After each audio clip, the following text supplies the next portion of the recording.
Locked On Trailblazers, your daily Portland Trailblazers podcast. Part of the Locked On Podcast Network, your team every day. What up, world? It's your past first point guard and Trailblazers reporter, Mike Richmond. You are listening to another episode of Locked On Blazers, part of the Locked On Podcast Network, available wherever you get podcasts and now also on YouTube. If you're listening to my voice and haven't subscribed to the YouTube channel, please remedy that. Go now. Subscribe to the YouTube channel. I truly appreciate it. In today's show, we're talking about a Blazers easy win on the road. The Orlando Magic, not a very good basketball team, and the Blazers didn't treat them like one. Went ahead and won comfortably in a game where CJ McCollum returned for the first time since December 4th. Got back on the court. New father, CJ McCollum, and Jusuf Nurkic went nuts. We'll talk about that game, CJ McCollum's return, obviously Nurk's big nights. And then I want to close the show talking about sort of the development of what's next for Anfernee Simons, who had been the man and looked like more than the man, looked like a truly budding star in the league, but he was without sharing the court with another sort of high usage star. Now that CJ McCollum is back, it's an adjustment for Ant. Let's talk about what that adjustment might look like to close the show. But first, let's start with the fastest recap in the West. The Blazers win 98-88. Game started out ugly. Blazers led 22-17 after one. Neither team could really get it going on offense. That would be a theme for the night. Neither team finished scoring more than a point per possession. It was a kind of a rock fight, but the Blazers had bigger and better rocks in this one. They led 50. They led by 14, 54-40 at halftime, and Nurk already had 15 and 10 at the break. Like, he was having a monster game already at halftime. Blazers didn't let Orlando get in the third quarter, led 81-61 after three. That lead swelled to as many as 24 in the fourth quarter, and then the Blazers kind of played with their food a little bit in the final 6 minutes, chasing Jusuf Nurkic's sweet statistical symmetry, getting him that 2020 night. Finally did it with about 2 minutes, 11 seconds left. The game got a little closer than it actually was, and that's how the Blazers cruised to the 98-88 win that was really more of a blowout than a 10-point game. That's your fastest recap in the West. Jusuf Nurkic just jumping out the box score, 22 boards to go along with 21 points. 2 assists, 4 steals, and 2 block shots. He was 10 of 21 from the floor, 0 of 3 from 3. Missed one of his 2 free throws, 1 of 2 at the line. But a 2020 night, I don't even think Nurk was really good in this game. I don't think this was like we've seen Nurk play better than this. We've seen Nurk play better than this recently. But this was a game where he was physically dominant against whoever they put in there. Mo Wagner had no chance. Mo Bamba had no chance. Robin Lopez didn't really have much of a chance either, although he was certainly Orlando's best bet just in terms of strength to deal with Nurk. Nurk just ragdolled a bunch of dudes. Missed layups inside, did not shoot particularly well, missed a couple shots he can make or is capable of making. Did Nurk things, hurried shots around the rim, flipped up underhands that if he takes another half step or even just waits a half second, it's an easier shot. He did Nurk things. He misses shots inside. That's kind of who he is, but he's also just like so physically dominant. Like the thing about him is that he's always 7 foot, 300 pounds, and there's just not many dudes his size with his sort of package of skills. And when he plays with that force, he can be a monster, and he was an absolute monster tonight. Like I said, you watch this game closely, you weren't like, Nurk is balling, but you look at the box score and you kind of just pay close attention to what a physical sort of specimen he was inside. You can appreciate how good he was in this game. A good Nurk night. The Blazers have typically won on good Nurk nights this year, and they got a good Nurk night. But he wouldn't have been the big headline. He gets his Barbara Walters, gets his 2020. If you are too young to know the Barbara Walters reference, that makes me feel a little bit old. But if you're too young to know Barbara Walters reference, she hosted a news show. I don't know, Google it. But Nurk wasn't supposed to be the headliner in here, but he just blew up the box score, so he had to be the headliner. The headliner was CJ McCollum, returning to action for the first time since December 4th. In that game, that was a loss to the Boston Celtics, where CJ McCollum sustained a collapsed lung. He was out for about a month with a collapsed lung, and then a little bit longer as the Blazers they did the right thing, and they let him stay away from the team until the birth of his child, the birth of his son. CJ's kid is out in the world, living out in the world, and CJ's back on the basketball court. He returned and played 28 minutes in his return. He had a minutes limit. why did he play 28 minutes in this game? Who knows? But he, for the most part, he looked fine. Like we'll talk about it more in the second segment. But they ran early plays for him to get touches. CJ's, he's reportedly, at least according to Chauncey Billups, like he'd been cleared to play about 10 days ago, maybe 2 weeks ago. And he was just staying away for, family reasons and because there's like a really contagious virus that would probably keep him out of the operating room for not to be able to see the birth of his child. Totally makes sense. Good, sort of good people stuff from the Trailblazers to allow CJ to do that. It's you like to see basketball players get treated like humans. I'm all for it. But, since he's been back in that period from the collapsed lung, working out at the Blazers practice facility, getting in shape. I don't think this was like, oh, CJ's really good, but there was a couple moves in the first half where it's like, he's fine. I'm truly not worried about him, like a couple mid-range pull-ups, et cetera, et cetera. He finished with 16 points on 7 of 13 shooting. Blazers got 13 from Anfernee Simons, 13 and 10 from Nassir Little, who continues just to be a really, really good rebounder. He also had 4 assists in this game and a couple dunk attempts. He took 5 free throws. This is a nice number to see, but he tried to dunk two attempts that he had. He wasn't going to end up close to the rim, but he just goes up and through people and says, you're going to have to foul me or I'm going to scare you. And they take the bait, and he twice got to the rim with that. Failed the test, the Mike Richmond test of Nassir Little's development. Only took 2 threes in this game. He's supposed to take 5 every single night. Blazers were 7 of 34 from 3. And most of those were Ben McLemore, who had 4 of 10 off the bench, finished with 14 points. On the Magic side, they had some players play. Franz Wagner had 14. Mo Wagner had 14.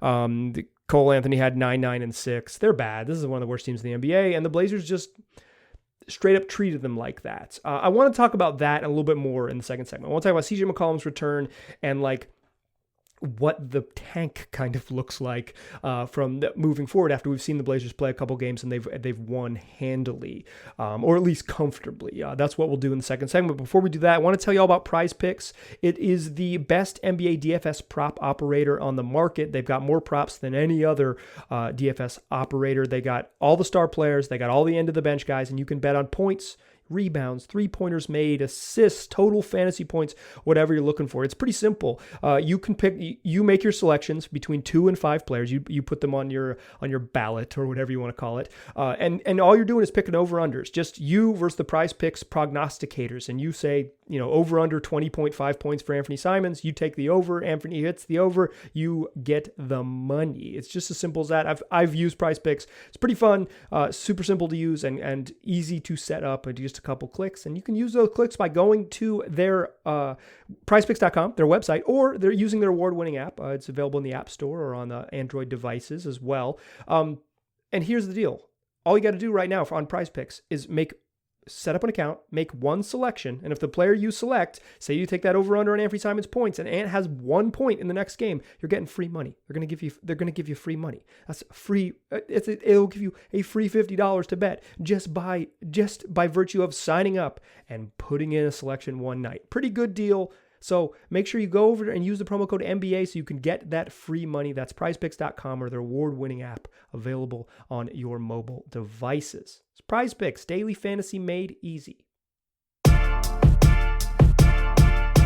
All right. So we talked about the Blazers' win over the Magic. Not a lot to take away, but I think sort of the larger trends kind of build on where the Blazers are, and that's what I want to do here in the second segment, is talk sort of about the larger trends. First, CJ McCollum back. I touched on him a little bit in the second segment, but like he's gonna play. Like tonight they started Ant, CJ, Nas, Cove, and Nurk. Like that's their starting 5. And for the second time, I think in the last 2 games, the win over Washington on Saturday as well, the Blazers have had a better team on the floor. So if you're rooting for them to tank, one of the problems, we've talked about this in previous podcasts, they're just a little too talented to like straight up.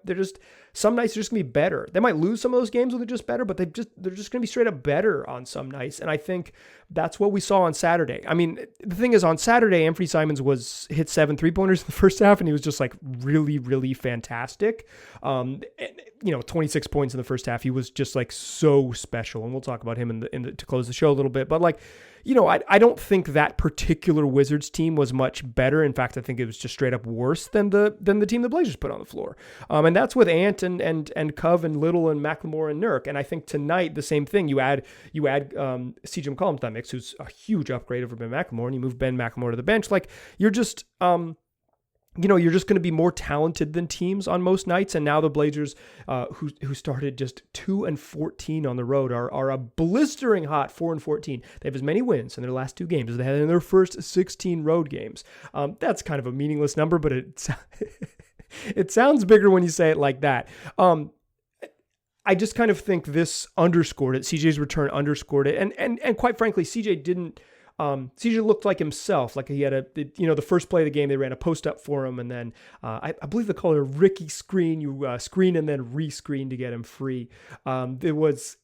They set him up like a really clean look and he missed it. He had another clean look. He was 2-4 from 3 and the 2 threes he missed were really clean looks. Hit a couple mid-range jumpers, 7 of 9 from inside. Hit a couple mid-range jumpers that's like vintage CJ, just like a tough baseline getting to his spot.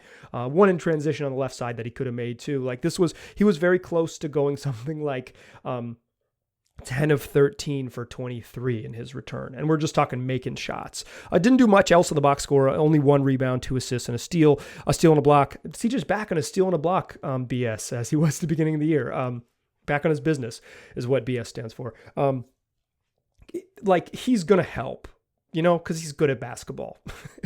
Like it's just as simple as that. So as long as this is the roster that the Blazers are trotting out, like rooting for the tank, while that is like a noble thing to do, is to root for your favorite basketball team to lose so they can get new players, new and better players.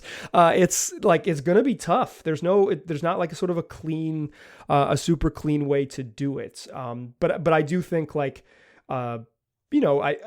I think part of the reason why is because of the growth of Anfernee Simons. Like he's just a really good basketball player, like really, really good offensive player right now. Like, more on him in a moment, but like between him and CJ, like that's just a better NBA backcourt than teams are going to go against. They play Miami in their next game, so might be a harsh reality. So I'm not like calling for the Blazers to all of a sudden be good. I just think like when you're thinking about the tank and thinking about maybe this team struggling a little bit, this is sort of going to be one of the challenges.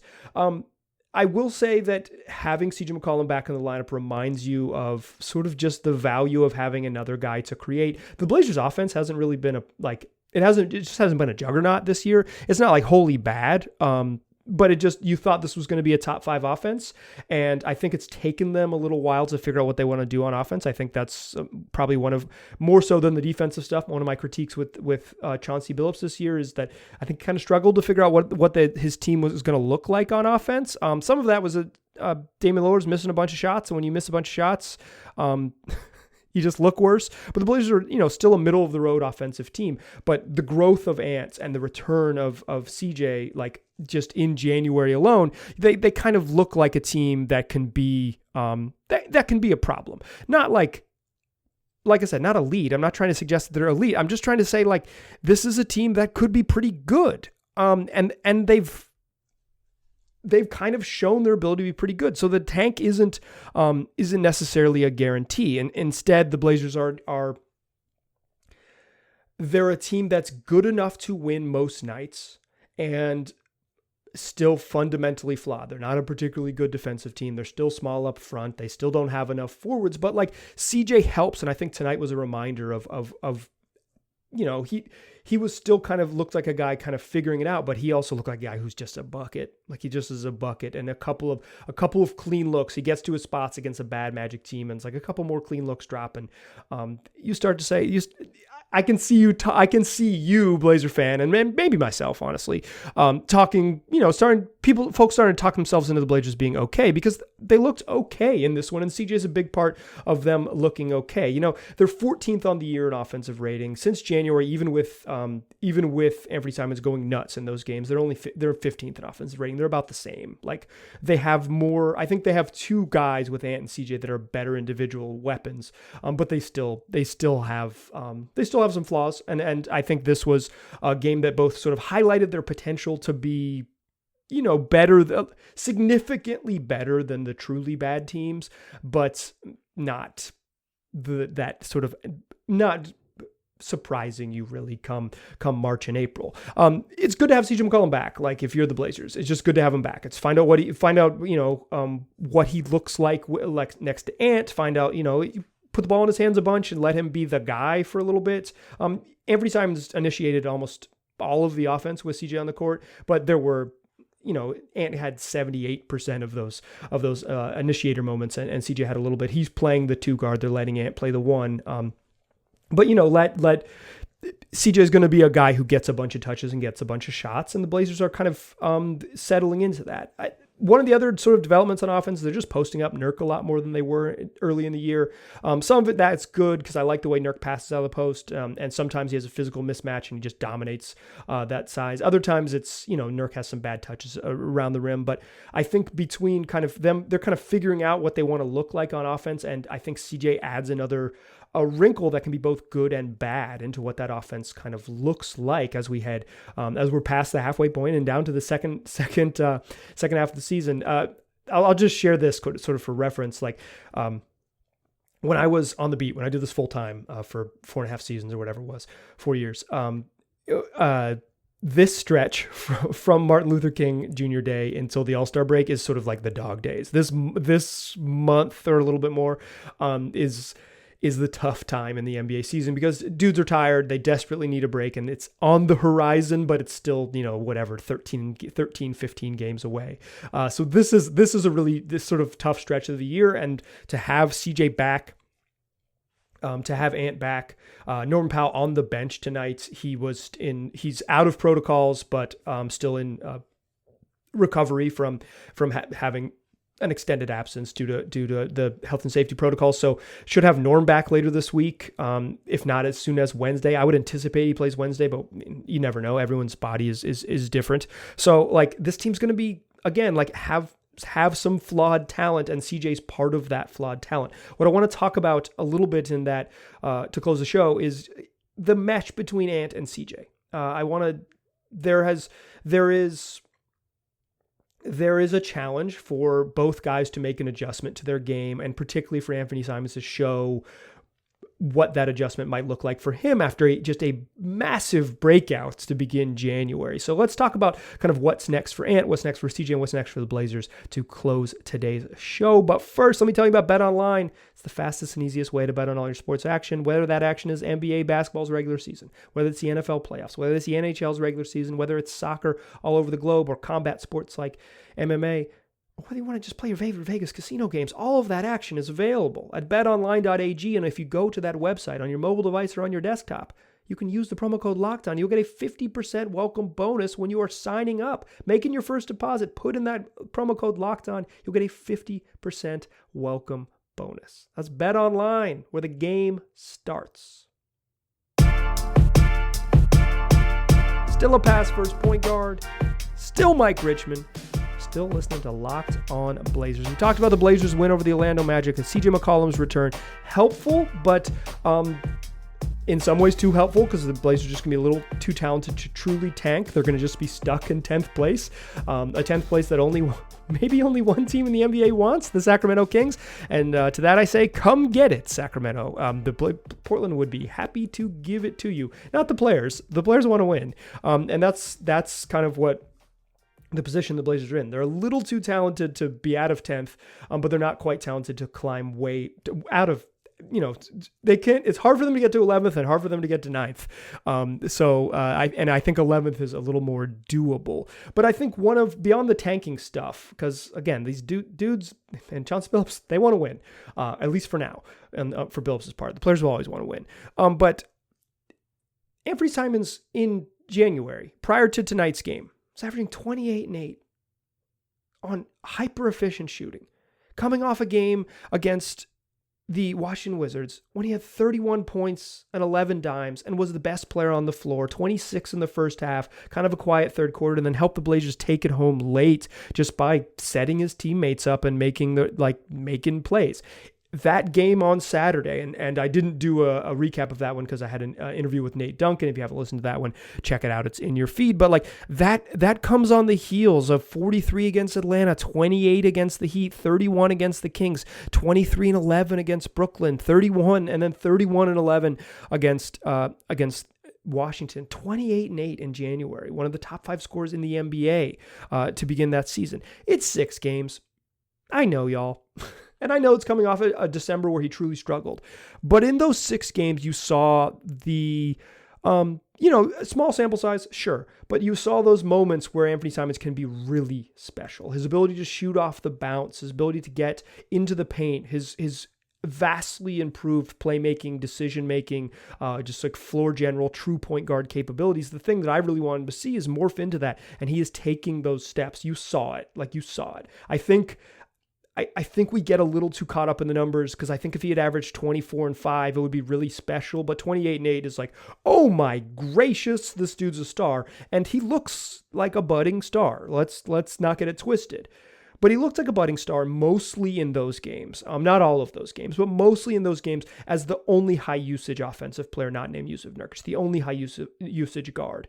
You lost Norm after a couple of those. It's not the same. It's not the same exact thing, right? Like it's not totally comparable because Norman Powell, again, another high usage guard, but it's for the most part, Ant was the man for about a week. And when he was the man, he averaged 28 and 8. Like not too many dudes can do that. I think the question for me for Simons is not whether he can now at this point, not whether he can scale up. And if you gave him all of the pick and rolls and all of the touches and all of the minutes, could he scale up to star level usage and maintain his efficiency? That's a resounding yes. That's like hard capital Y-E-S, all 4 capital letters, several exclamation points. Like, yes, he can scale up and maintain his efficiency. That's very impressive. The question for Ant, for me, is can he scale down? Can he be a 1A, 1B and still maintain his level of aggressiveness, still maintain his high-level decision-making, or does he get into this deferral mode? We saw it a bunch last year where when he played on the second unit with a bunch of dudes who wanted to shoot, and Carmelo Anthony and CJ McCollum, and for a long time, Karl Anthony Towns and Enes Kanter, just every single dude on the damn second unit with him was a guy who was going to shoot it. It was a whole boat made full of chuckers or floating chuckers down the river. Like Ant would defer too much. He wouldn't maintain his aggressiveness. But I think after this, week where he was the guy and the guy had this incredibly positive result to the point where he looks like, hey, this could be like a foundational piece as long as it wasn't on the Portland Trail Blazers where they have a whole bunch of 6'3" guards. But like he looks that good. And he certainly could be if they rearrange the things. I'm just trying to make jokes here. Ant was really good. But like the question is not, can he scale up? It's can he scale to the middle? Can he get to the middle where he is a hyper efficient and still very aggressive player while playing with another high usage guard? He did it okay with Norm, but Norm doesn't want to pound the rock and run pick and rolls the same. CJ McCollum and Damian Lillard, they want to pound the rock. They want to run pick and rolls, which means that Ant has to pick his spots. And I think that is the challenge for him. And the thing I'm really excited to see him going forward is not Ant the guy. I think there is... Ant the guy was very exciting, but there is no role where Anfernee Simons is the best player on at least now in the next 6 weeks, like the best player on a really good team. It's not going to happen. He could certainly grow into that. Oh boy, did he give you a tantalizing look into what that is. But like in the immediate term, like if Anfernee Simons is your best player by a massive margin, there's nights you're not going to be competitive. I will say this, Anfernee Simons was the best player by a wide margin, and they pretty much beat the snot out of the Wizards on Saturday. So there are certainly a whole middle of the road teams that Ant could dominate. But if we're talking like scaling up to their biggest dreams and talking about Larry O'Brien trophies, Ant has to be able to play with other high usage guards. Like that's the challenge for him. Can he go from, I think, it's really wild, his ability to be sort of that star level usage and still be efficient. That's really impressive. Like that's sort of the makings of someone where you're like, oh, this dude really has it. And we've seen that from CJ McCollum when Damian Lillard has been out in the past, where he steps up and averages, 27 and 7. And you're like, Oh, and CJ's had those stretches where he's been, no Dame, and CJ gets the sort of keys to the whole dang thing and looks like a true star. And like, not to say like, oh, Ant is only CJ McCollum. It's to say CJ McCollum is pretty damn good. If Anfernee Simons is CJ McCollum and averages 20 points per game for nearly a decade, that is one hell of an NBA basketball career, right? Like, CJ McCollum's going to be the 5th all-time leading scorer in Blazers history if he sticks around. These are special players. So the question for Ant, what does he look like next to another high usage guard? Because so much of his future depends on how he, a very clearly good basketball player, can play next to other very good basketball players. That is the ticket for him. And it's the decision the Blazers have to sort of make. Can he fit next to these other dudes? It's Dame who they want him to fit next to, but I think you can see it in practice next to CJ. And tonight, for my money, just my eyeballs, I said Ant didn't play as well or as aggressive with CJ McCollum on the court. I'm looking at it, I'm writing it down in my notebook. This is absolutely how I feel. And then I went and looked at the numbers. And while, women lie, men lie, numbers don't, except they always do. The numbers surprised me because Anfernee Simons actually shot better with CJ McCollum on the court, 3 of 6, and had 11 of his 13 points with CJ on the court in 20 minutes versus just 1 of 5 and only 2 points in the 15 minutes that CJ was out. Ant played 35 minutes, scored 13 points. 0-5 from 3, just a bad shooting night. But I thought his aggression was a little dialed back early in this game. The numbers suggest that he was actually more efficient with CJ McCollum on the court. That checks out to me. More defensive attention on other players, that's going to happen. But with my eyeballs, if we're just not even the shots going in, not even the box score stuff, but like I thought Ant was deferring a lot and looking to get CJ set up early. And then there was the third quarter was the best minutes that Ant had in the game. And it's when CJ went to the bench, and it was Ant by himself with the sort of familiar crew he's been playing with for a week. And he looked better. He got into the paint and finished left-handed. He got into the paint and made a nice read to the corner. Like he made a drop off to Nurk in that stretch. Like he was, the drop off to Nurk actually was when CJ got back, but he made a couple nice reads, threw it into Nas and there was a foul call, or threw it into Nurk and Nurk threw it to Nas and there was a foul call. But like, he looked better in that stretch to the eyeballs. So the question is Ant is one of the stranger sort of scout things that you'll like, the things to pay attention to that we've had, right? Is like, it's not can Ant be a star? I think we have a resounding yes, Ant can be a star. It's, can he be a complementary part? Can he be a 1A, 1B? Can he play with another high usage guy and still maintain all of the things that make him special? I thought Ant didn't get to his mid-range game enough. So much of his success over the last couple weeks has been not getting all the way to the rim, but his incredible touch on floaters. His ability to get by guys with his quick first step. And then while he's not a great all the way to the rim downhill guy, that in-between touch is really special, and he's been killing it in that range over the last month. Obviously, the three-point shooting stuff, he went over 5 tonight, whatever. I would have liked to see him. There was a couple times where I thought he was just coming off pick and rolls, screen with Nurk, and I thought he could have pulled up, and he was maybe less aggressive because of the nature of his teammates. I want to see if Ant can stay turned up, can stay a guy who gets into the paint, who makes a point of getting into the paint, and who is a killer off the dribble with his jump shooting ability. Can he maintain that level of Ant aggressiveness next to CJ McCollum? Because if he can do it next to CJ, he can do it next to Dame. They're similar players, and Dame's probably better at getting guys involved, is better at getting guys involved than CJ is. And they just play different roles. CJ is like he's going to come off screens. Dame is specifically not going to come off screens. He's going to kind of let you cook and then make his move from there as a complementary part off the ball. So what I'm looking for Ant over the next handful of games, and who knows how long CJ McCollum's on the team, could be for the rest of the season, could be for the rest of his career, but it also could be days, right? Like he could be traded tomorrow morning or something. I don't think that's very likely to happen that timing wise, but like certainly CJ McCollum there's no guarantee he's on the team past the trade deadline. So for as long as Ant and CJ are on the court together, I want to see Ant continue to be that superstar level of aggression, superstar level of just looking for his and looking to set guys up by being the aggressor on offense, while also being, balancing when to give CJ a turn, when to give CJ a chance. the way the Blazers run their offense, it's not like they were going to run a lot of actions together. They run a little bit of Spain pick and roll, stacked pick and roll stuff where the guard screens for the guard, but not much of it. It's mostly pick and rolls, read and reacts off of that, and a couple other set plays. They ran one great set play tonight where Ant almost got a dunk out of an ATO. First of all, let's see more of after timeout plays where Ant gets lob dunks. That's fun. Let's see more of that. But like, they're balanced off each other. And so much of the way the Blazers offense has gone the second half of the year, and so I talked about at the top of the show, is Chauncey's kind of just letting guys more get into their comfort zone. What do you want to do? If you'll notice, he calls way more plays when Ant has the ball than he did with Damian Lillard on the court. But Chauncey is a dude who wants to put his fingerprints on stuff. He's going to call sets. So Ant is balancing getting that set in from the coach, finding his own offense, and then balancing with CJ, and then eventually later this week balancing with Norm. I'm fascinated to see that growth because we know what he can be like when it's just him and just his show. And what he can be when it's just his show is freaking incredible. So the next step is, what can he be like in getting other high usage guys involved in the show? What can that look like? I'm excited to see Ant grow because the first little bit of 2022, he's looked so special, and now he gets a chance to take another step. That is going to do it for today's show. This is Tuesday, January 18th show.